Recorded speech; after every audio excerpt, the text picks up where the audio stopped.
paz e a graça seja com vocês e com todos os nossos irmãos, que estão em casa nesse momento. Eu tenho a árdua tarefa de falar sobre esse tema e apenas como introdução a esse tema eu gostaria de ler um versículo com vocês que se encontra no livro do profeta Amós, capítulo 3, versículo 3. Creio que é um texto extremamente conhecido de todos nós. Profeta Amós, esse profeta difícil de achar, está um pouquinho antes de Jonas, Jonas vem Obadias e aí antecede,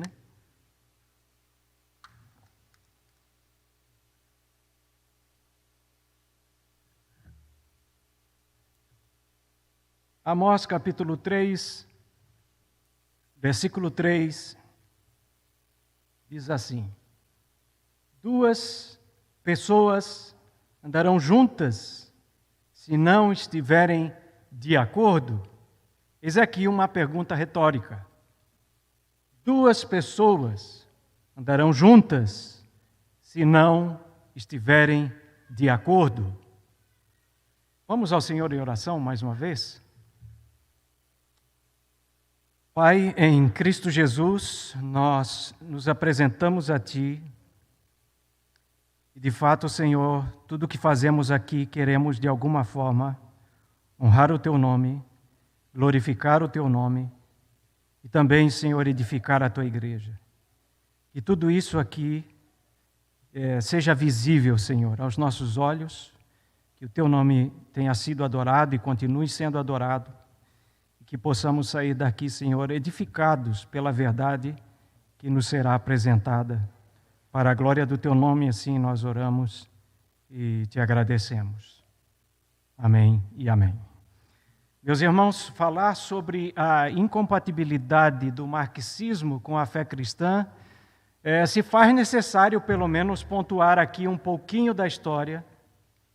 É bem provável que a grande maioria aqui já esteja ciente desse tema, um tema que se tornou muito mais comentado nos últimos anos, e quem de fato dedicou um pouco de tempo da sua vida para entender sobre esse assunto, o entende, por vezes, de uma forma bem sucinta, mas pode compreendê-lo.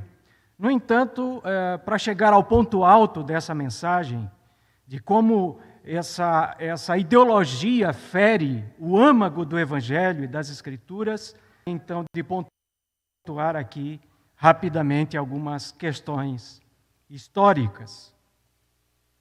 No começo da Revolução Industrial, surge então esse famoso homem chamado Karl Marx, Marx, ele interpretou as situações difíceis da Revolução Industrial não como algo herdado antes da Revolução Industrial, mas ele interpretou que aqueles problemas eram frutos da Revolução Industrial.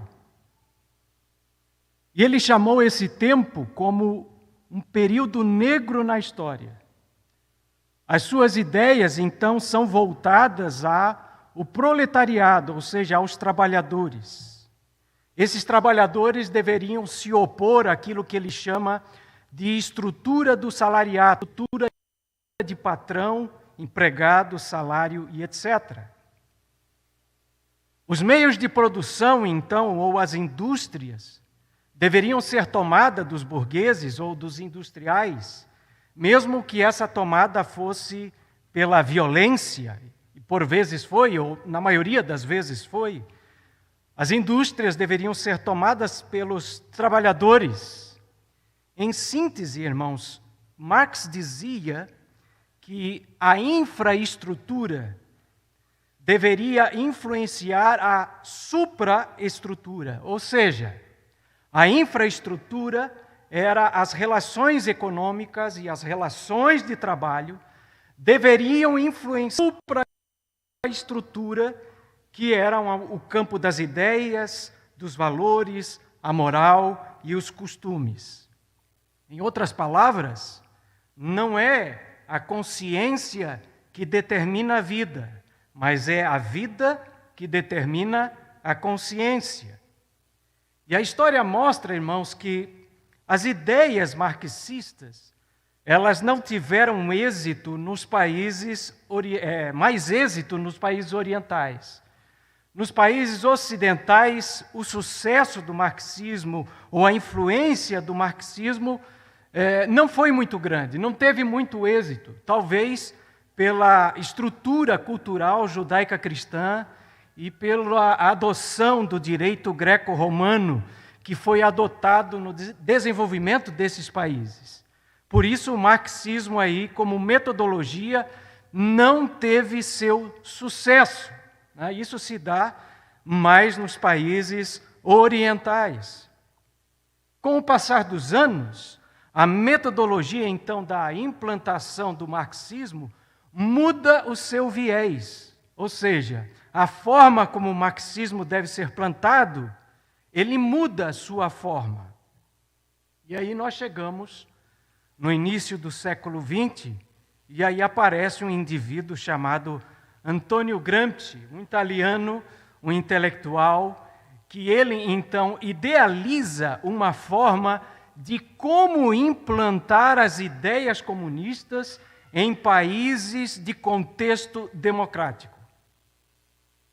Gramsci então desenvolve uma teoria chamada teoria de espaço, ou ocupação de espaço, ou formação de hegemonia. E ele faz isso na cadeia, escrevendo os seus cadernos do cárcere.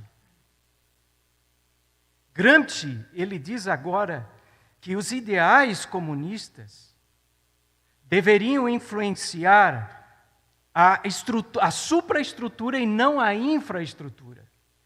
Ele transfere o conhecimento de Marx e inverte esses valores. Ele diz para que o marxismo avance numa cultura democrática, os ideais marxistas devem começar então pelo campo do pensamento, pelo campo da cultura e influenciarem então o campo das ideias.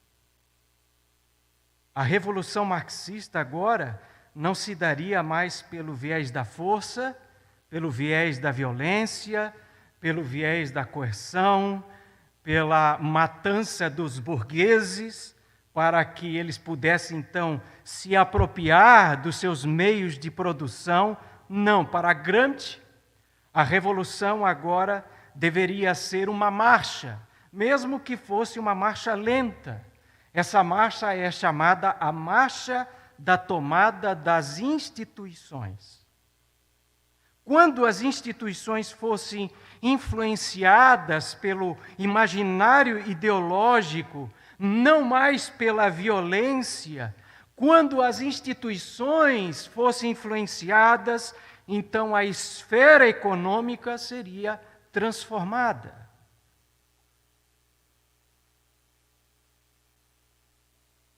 Gramsci afirma então que a força partidária, a força comunista, não teria mais uma influência de ditadores, mas seria uma influência diretiva, uma influência educativa, uma influência intelectual.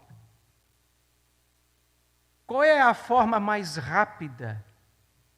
Qual é a forma com maior sucesso para que uma ideologia seja disseminada com maior eficiência? Pela força bruta?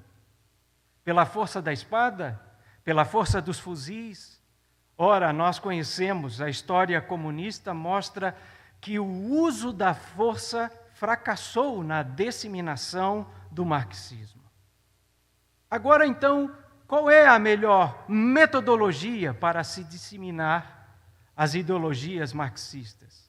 Agora, ela passa então para o campo das ideias. Se faz necessário formar ideias, opiniões, para que por meio delas as massas então sejam geridas, ensinadas e influenciadas.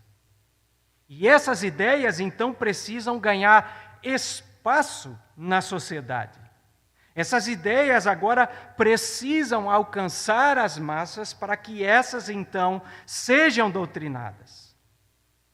Alguém vai dizer que se você consegue dominar as ideias, se você consegue dominar a intelectualidade, você tem o poder da hegemonia. Ou seja, o poder da predominância, da supremacia e da superioridade.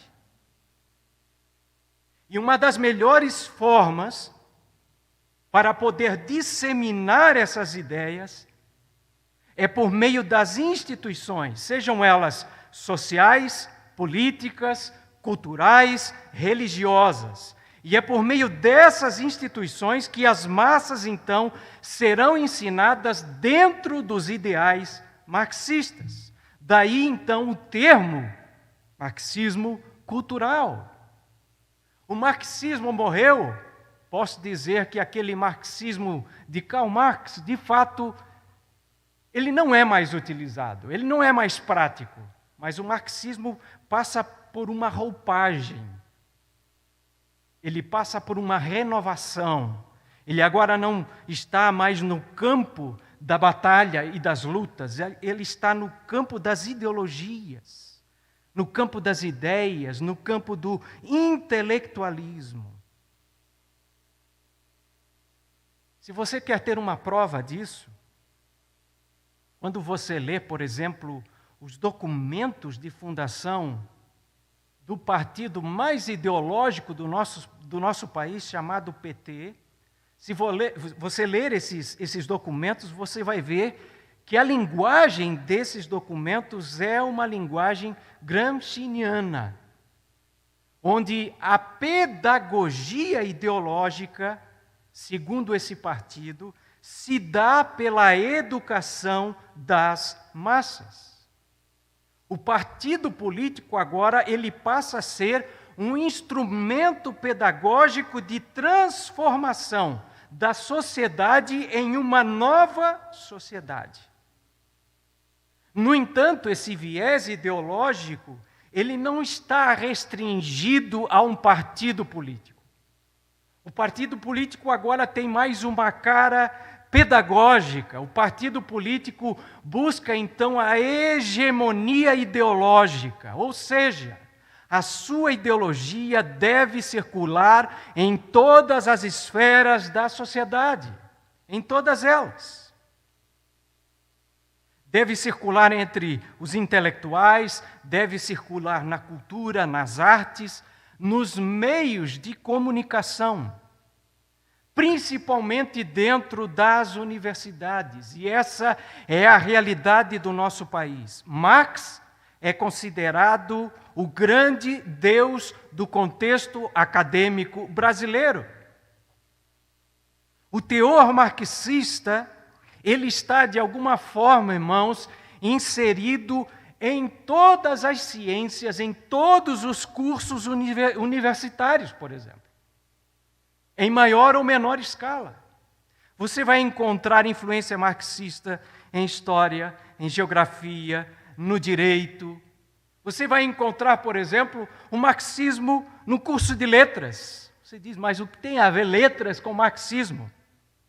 Eu li o depoimento de uma pessoa que fez o curso de letras e ele tinha uma certa dificuldade com a escrita e ele foi falar com uma professora.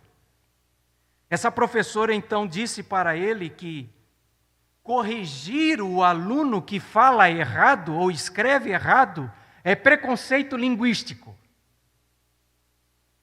E que nesse nível de querer corrigir o outro na sua fala ou na escrita é uma questão de opressor e oprimido no campo da linguagem. Opressor e oprimido no campo da linguagem. O que é isso? É resultado da pedagogia de Paulo Freire em nosso país. Uma conquista ideológica de um partido comunista. O comunismo, irmão, está inserido, ou as ideias comunistas, dentro da culinária, por exemplo.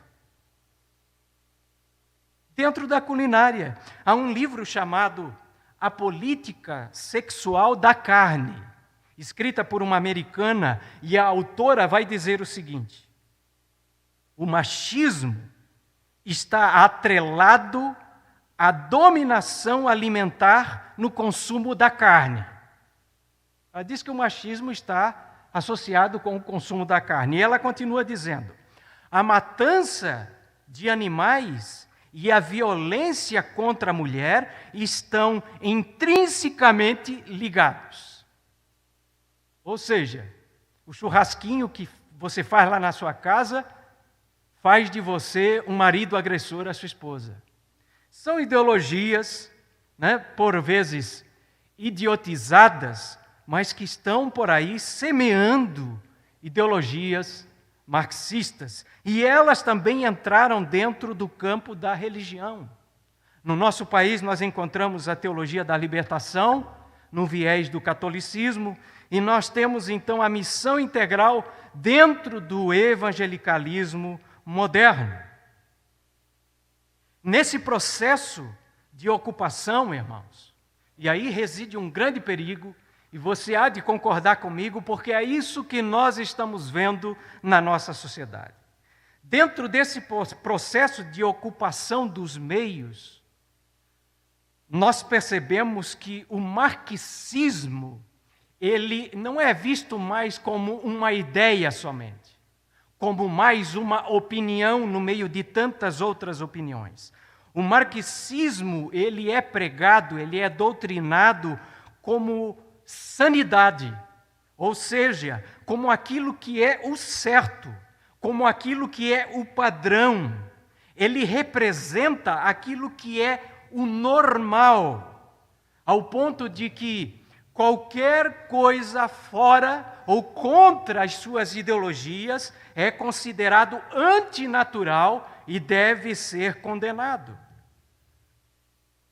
Por exemplo, a equidade de gênero, o aborto, o homossexualismo, o casamento homoafetivo não são mais considerados apenas como uma pauta política, mas são considerados como garantias de direitos universais do ser humano. Ou seja, o marxismo prega dizendo que eles são a verdade, que não pode ser contrariada, porque quando alguém contraria um desses direitos universais, você não está sendo um mero crítico, mas você está sendo um desumano. Um desumano. Então, quando você critica uma dessas facetas da nossa sociedade, como o homossexualismo, como o aborto, você não é chamado meramente de um crítico, você será chamado de desumano, porque você está indo contra um direito universal, segundo o pensamento dessa ideologia. Hoje, os opressores marxistas, eles trabalham no campo das ideias. E o alvo desses opressores não são mais os burgueses. Essa era a versão de Karl Marx. O alvo agora é todo aquele que se opõe aos ideais marxistas. Para eles, aqueles que se opõem são opressores. É por isso que você vê tantos títulos de opressão. Todos os dias nasce um. Você vê o homem, por exemplo, versus a mulher.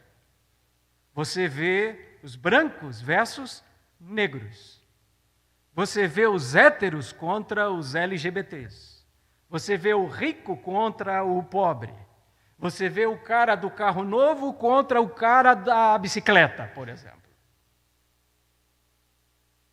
São sementes que estão polulando a cultura brasileira, as universidades e também todas as mídias em geral. A grande pergunta é, falando sobre esse tema e é o que nos importa. Um cristão pode ser marxista? Surge a pergunta. Um cristão pode ser marxista? Eu já vou direto ao ponto. Um cristão marxista é tão coerente como um fogo gelado, por exemplo. Um cristão incoerente como um fogo gelado é como um quadrado redondo, por exemplo. Ou dizer que um demônio é santo. Não há qualquer tipo de coerência entre marxismo e cristianismo. Nós lemos um texto aqui. Amós capítulo 3, versículo 3. Amós foi um profeta. Ele profetizou contra o reino do norte 8 séculos antes de Cristo. Naquele período, o reino do sul e o reino do norte estavam vivendo uma prosperidade que há muito tempo Israel não vivia. Um tempo de bonança, um tempo de paz. No entanto, o povo de Deus estava envolto a pecados e pecados horríveis, envoltos à idolatria e a injustiças. Amós é um desses que se levanta pela vontade do Senhor para pregar contra Israel em seus pecados, dizendo que Israel seria alvo do juízo e castigo de Deus. No capítulo 3, Amós começa a falar sobre esse juízo de Deus, e ele anuncia esse juízo de Deus em forma ou em série de questões lógicas. Ele apresenta questões de forma de causa e efeito. E ele faz isso por meio de perguntas retóricas. Perguntas retóricas. Você vai encontrar, por exemplo, lá no versículo 4, apenas como exemplo, Amós falando, por acaso o leão rugiria se não tivesse visto uma presa? Ele está fazendo uma pergunta retórica, em outras palavras. Amós estava dizendo ao povo de Israel, acaso o juízo viria sobre vocês se não houvesse razão, se não houvesse pecado? E a mesma forma ele faz no versículo 3, dizendo, andarão dois juntos, se eles não estão de comum acordo? É uma pergunta retórica, porque a resposta já está inserida aí. Deus está dizendo, acaso eu vou compactuar a minha santidade com o pecado? Acaso a união, a comunhão entre o são e o profano, entre o santo e o profano? Não, não há. Há uma causa e efeito aqui. E, obviamente, a mesma retórica pode ser inserida dentro desse tema. Pode um cristão ser marxista? É óbvio que não. E eu gostaria aqui de apresentar pelo menos 5 razões por que um cristão não pode ser adepto de ideologias marxistas. O cristianismo e o marxismo são antagônicos por natureza, onde o idealizador dessa teoria nasce com a preposição de que deverão negar as escrituras que eles professam como inerrantes. Um segundo pilar são as confissões da nossa fé. São documentos históricos que interpretam a nossa teologia e que dão um segundo nível de limite para a nossa vida cristã. E com certeza a nossa confissão de fé nos dá a bela informação de que comunismo não casa com cristianismo. Então, em primeiro lugar, o cristianismo ou a fé cristã não pode ser reinventado. não pode ser adaptado com outra ideologia, porque ele vai ser amputado. Partes desse cristianismo sofrerão amputações. E, em segundo lugar,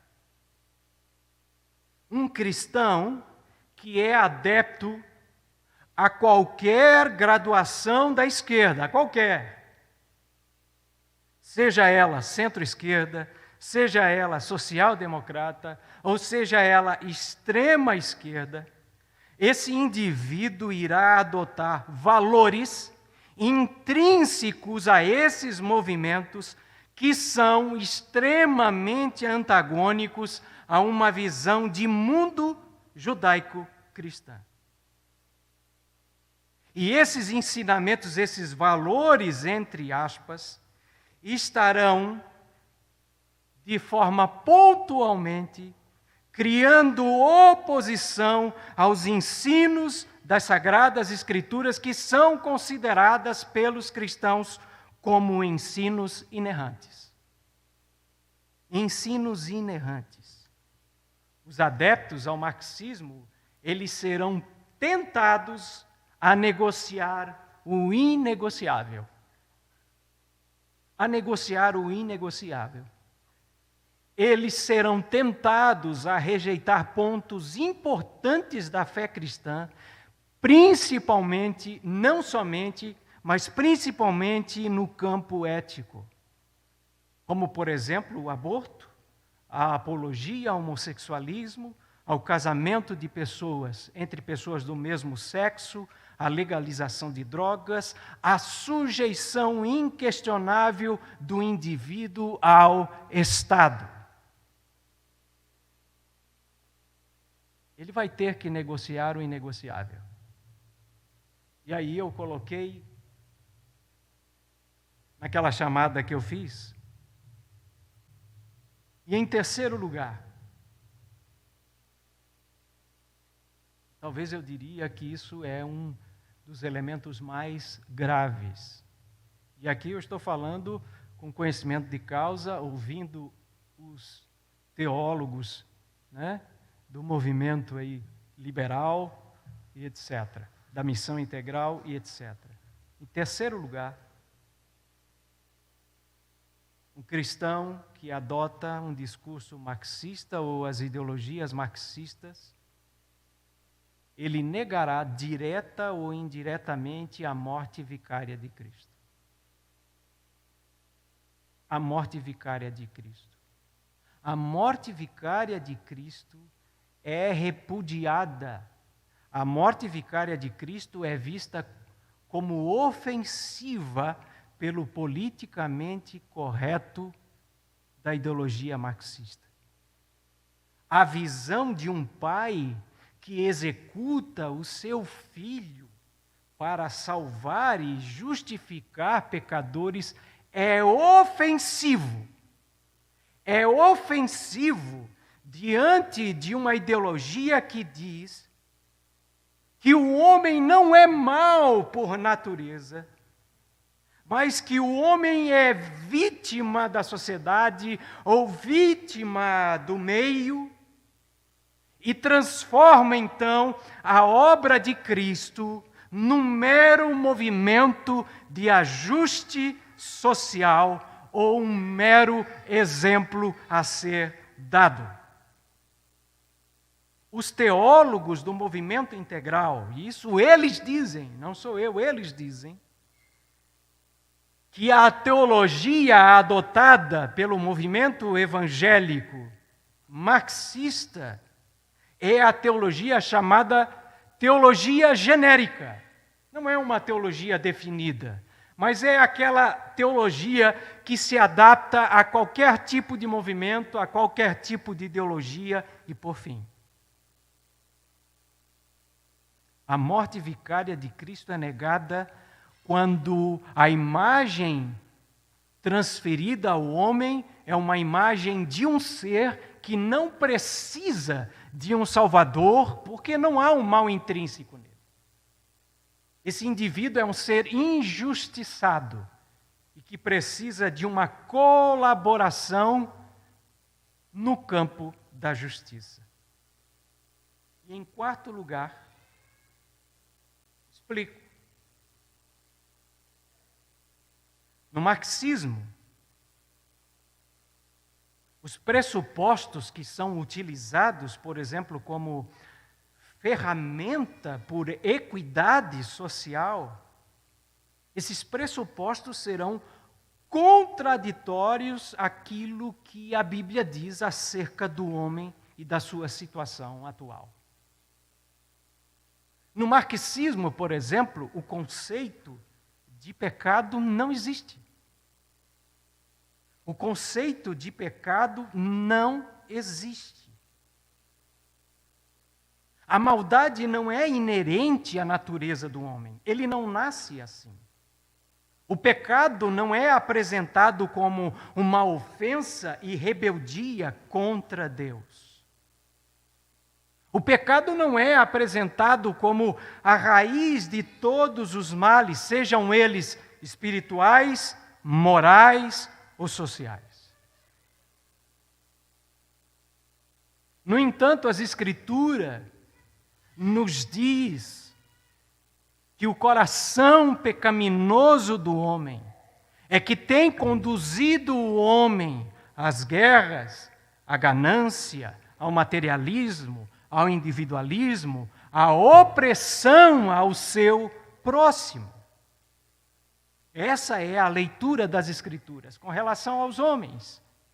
No entanto, a leitura que o marxismo faz acerca dessa situação não é o pecado. É um desajuste social que precisa então ser consertado, ou precisa pelo menos ser mitigado, reduzido. E como se dá essa redução de desajuste social? Através das lutas de classe, através da luta entre os oprimidos e os opressores.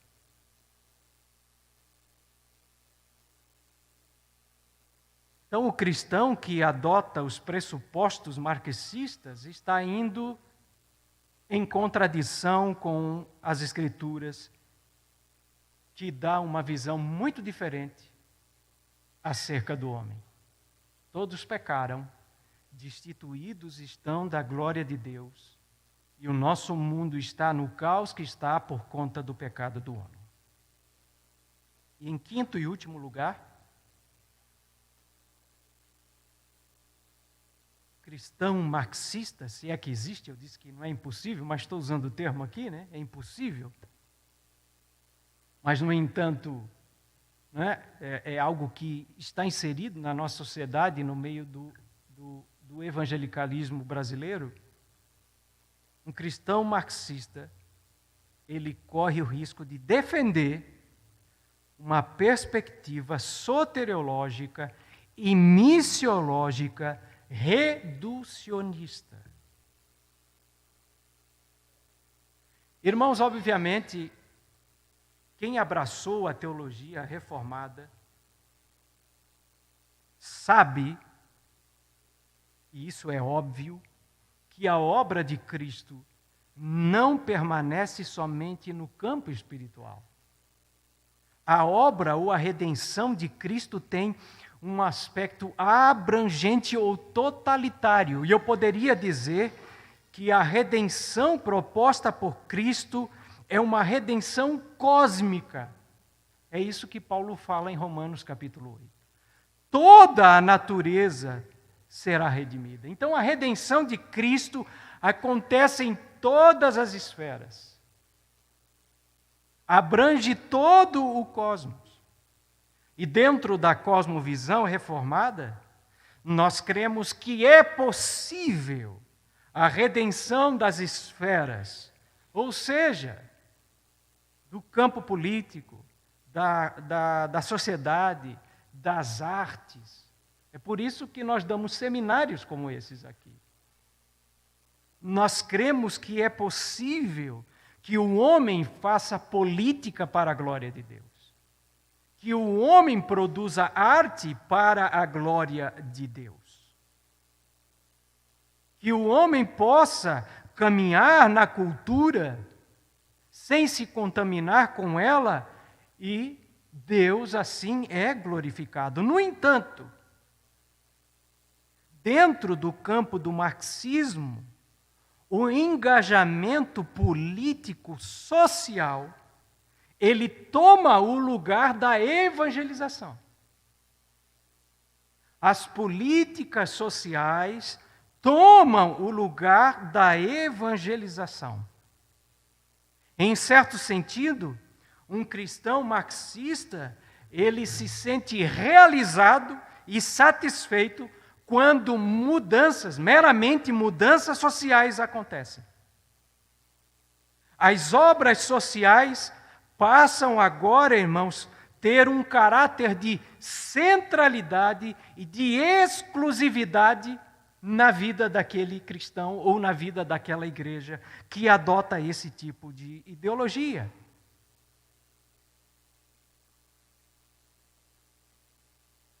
Não é mais uma consequência do Evangelho.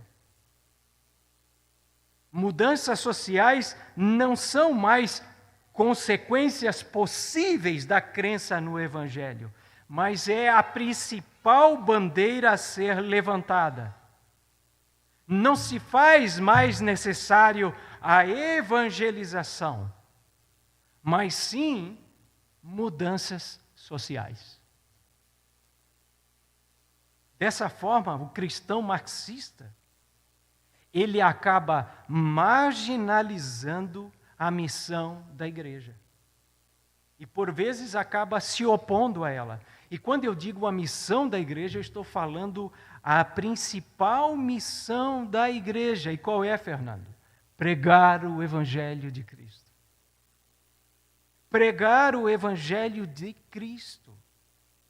E pregar o Evangelho de Cristo, irmãos, não se resume na prática da misericórdia. Não se resume na prática da misericórdia. Ainda que a misericórdia seja uma das esferas do Evangelho. É óbvio.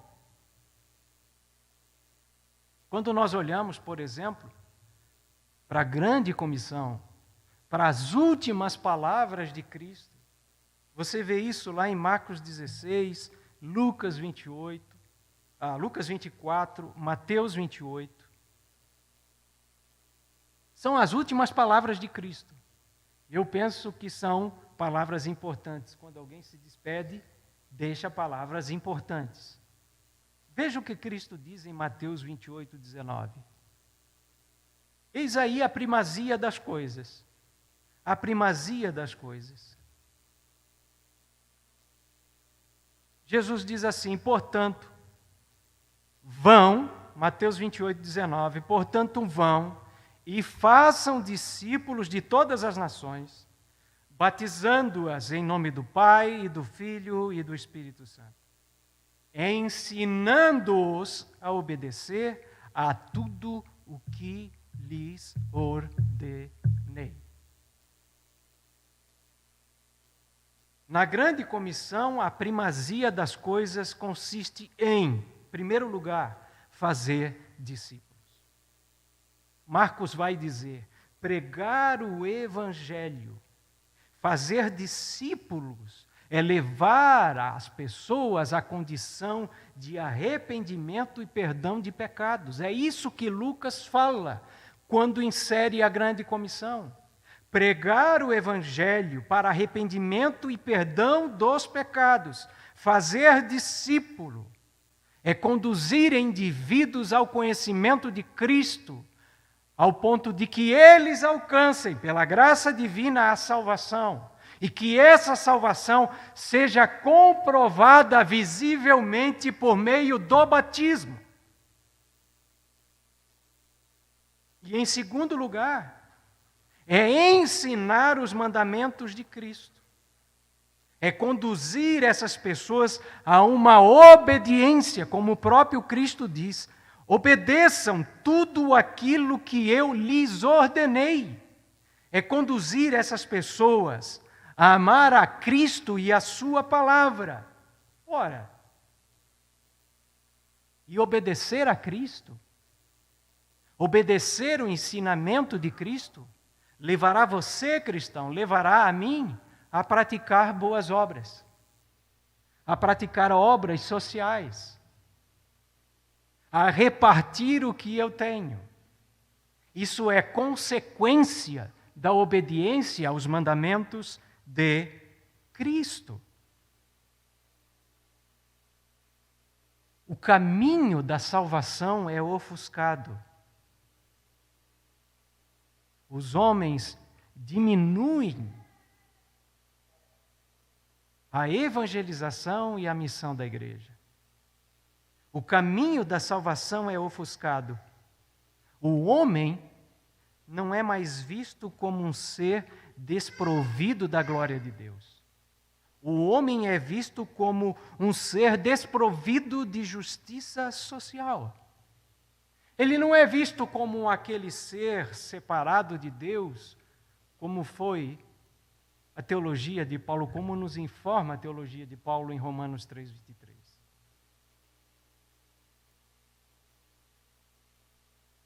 O cristão marxista não consegue mais enxergar o aspecto da alma caída dos homens.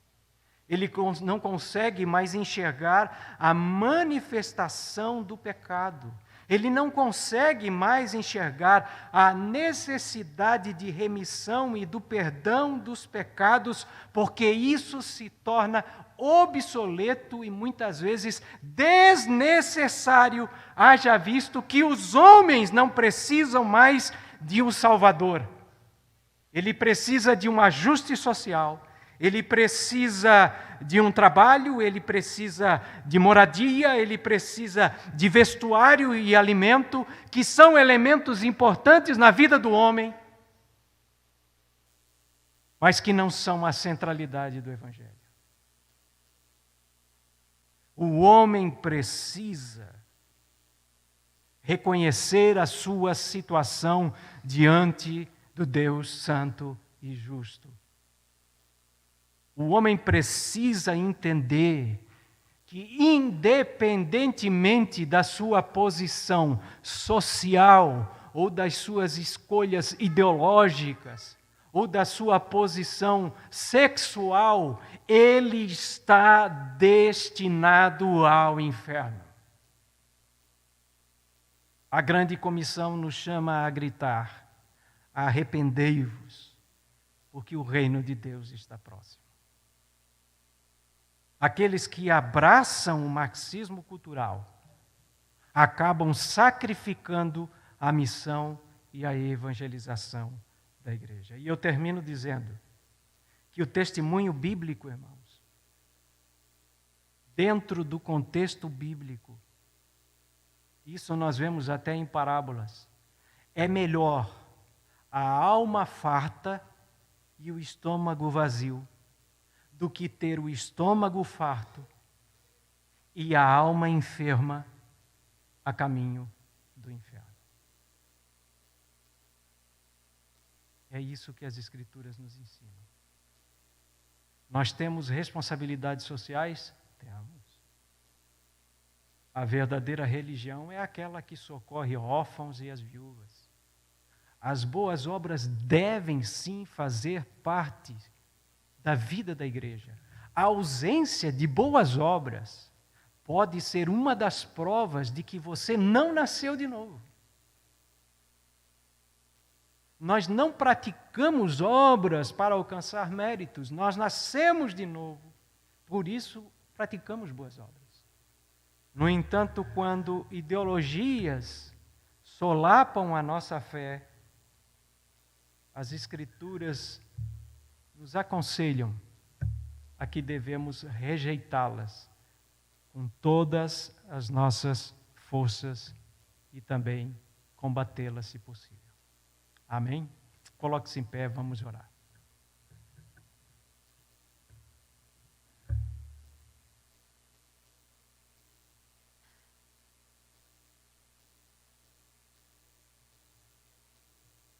Pai, em Cristo Jesus, nós te damos graças pela tua bendita palavra. Obrigado pela iluminação do teu Espírito.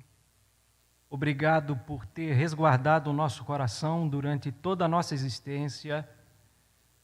Obrigado porque, de alguma forma, o Senhor blindou a nossa consciência, blindou o nosso coração de recebermos, Senhor, tantas informações equivocadas ou, de alguma forma, ser conduzido por ideologias que não glorificam Teu nome e que nos conduzem, Senhor, a um caminho de pecado, a um caminho de rebeldia contra a Tua santidade, Senhor, e contra os princípios da Tua palavra. Pai, eu Te agradeço e eu espero, Senhor, que a Tua palavra tenha edificado a Tua igreja e que ela seja uma semente em todos os nossos corações aqui à noite. Nessa noite, Senhor, nós oramos em Cristo Jesus. Amém e amém. Obrigado.